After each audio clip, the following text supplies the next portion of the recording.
Assalamualaikum warahmatullahi wabarakatuh. Terima kasih sudah bersama dengan kami lensaedukasi.com dan terus mendukung video-video yang kami buat untuk keperluan pendidikan. Teman-teman semuanya, di video kali ini kita akan bersama mempelajari menu-menu yang ada di OBS. Tetapi untuk saat ini kita hanya melihat menu-menu yang ada di OBS, karena untuk video berikutnya kami akan membahas menu-menu yang ada di OBS ini secara detail dan lebih rinci.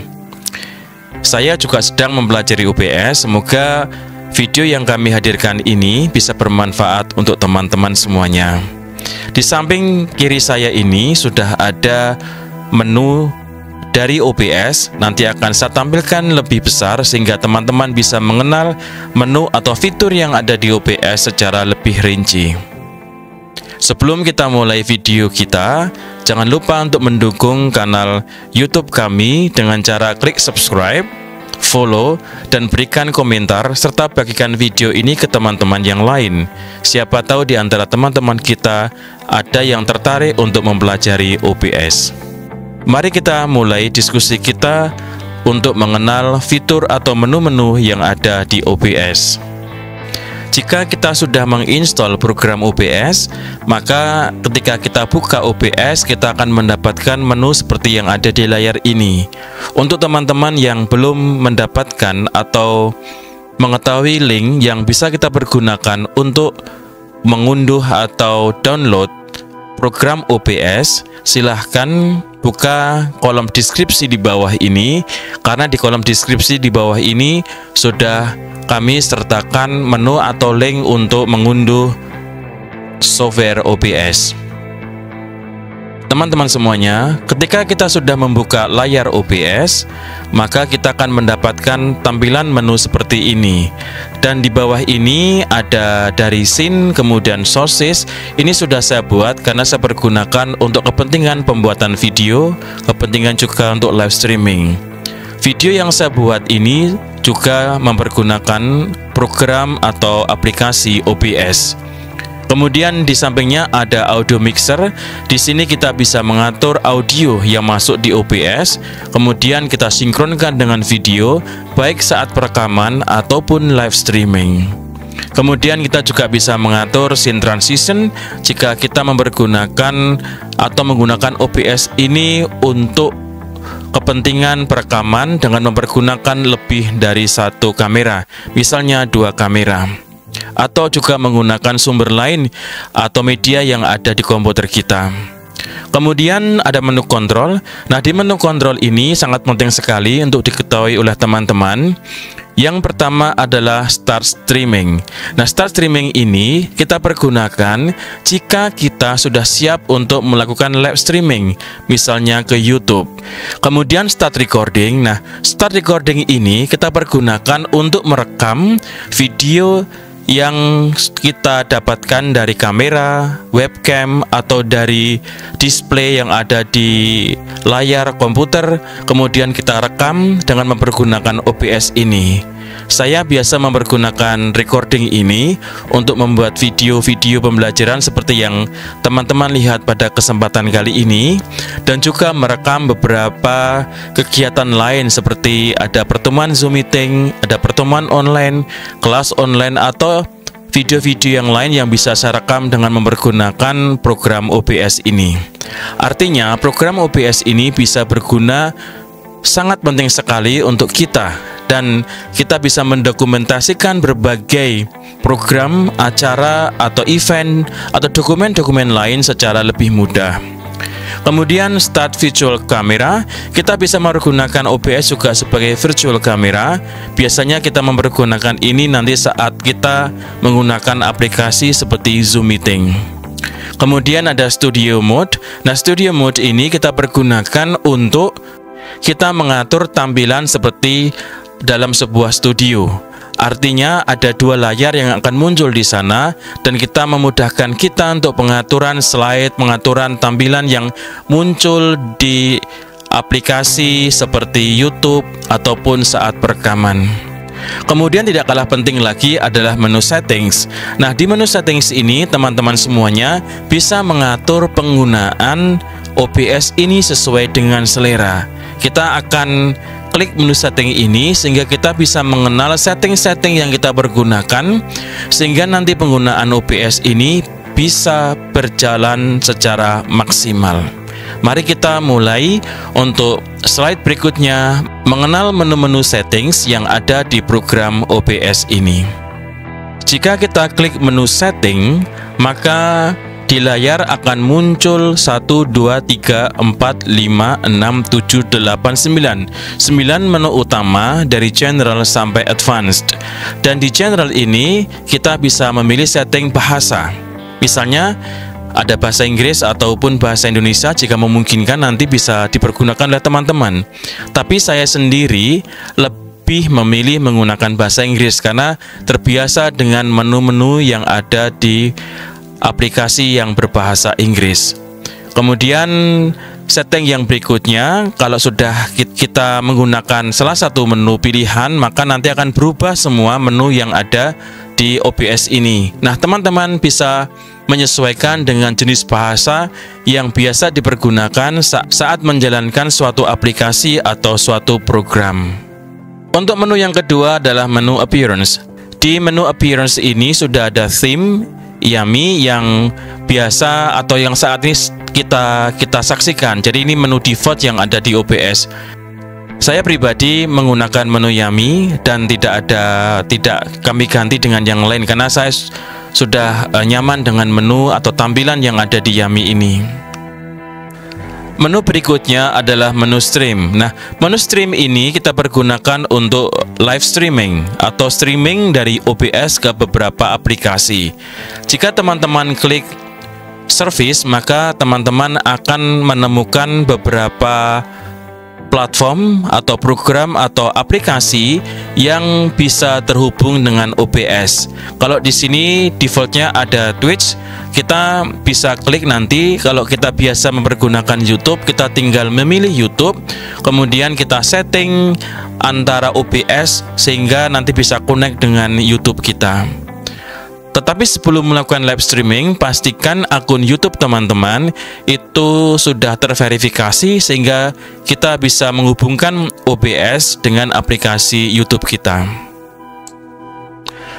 Menu yang berikutnya adalah menu output. Di menu output ini teman-teman bisa mengatur untuk keperluan streaming, recording, kemudian audionya juga replay buffer. Di menu ini kita bisa mengatur streaming, nanti ada bitrate juga, kita bisa mempelajari bitrate yang kita pergunakan supaya nanti streaming itu tidak putus-putus atau nge-lag, karena biasanya berdampak dengan internet yang kita pergunakan. Kalau bitrate-nya terlalu tinggi, nanti koneksi saat live streaming biasanya terhambat, putus-putus, atau mungkin bahkan tidak bisa live streaming sama sekali karena koneksi internet tidak memungkinkan. Kemudian kita juga bisa mengatur di menu recording. Menu recording ini kita mengatur untuk bitrate-nya berapa. Bitrate ini berpengaruh dengan kualitas video hasil rekaman. Semakin tinggi bitrate-nya, maka kualitasnya semakin baik, tetapi memerlukan memori yang tinggi untuk menyimpan hasil rekaman. Saya biasanya mempergunakan bitrate sesuai dengan rekomendasi. Kalau misalnya 1080 Full HD, saya cukup dengan mempergunakan antara 5000 atau 4500. Kemudian saya coba, kalau itu bagus, saya akan mempergunakan menu itu. Untuk menu berikutnya adalah menu audio. Nah, teman-teman bisa mengatur menu audio yang ada sehingga nanti bisa menghasilkan kualitas audio yang diinginkan. Biasanya setting audio antar device itu juga tidak mudah, sehingga kita perlu untuk melatih atau menyesuaikan sebelum kita melakukan perekaman atau live streaming. Teman-teman semuanya, saya perlu waktu beberapa saat untuk menghasilkan audio yang cukup jernih atau enak didengar.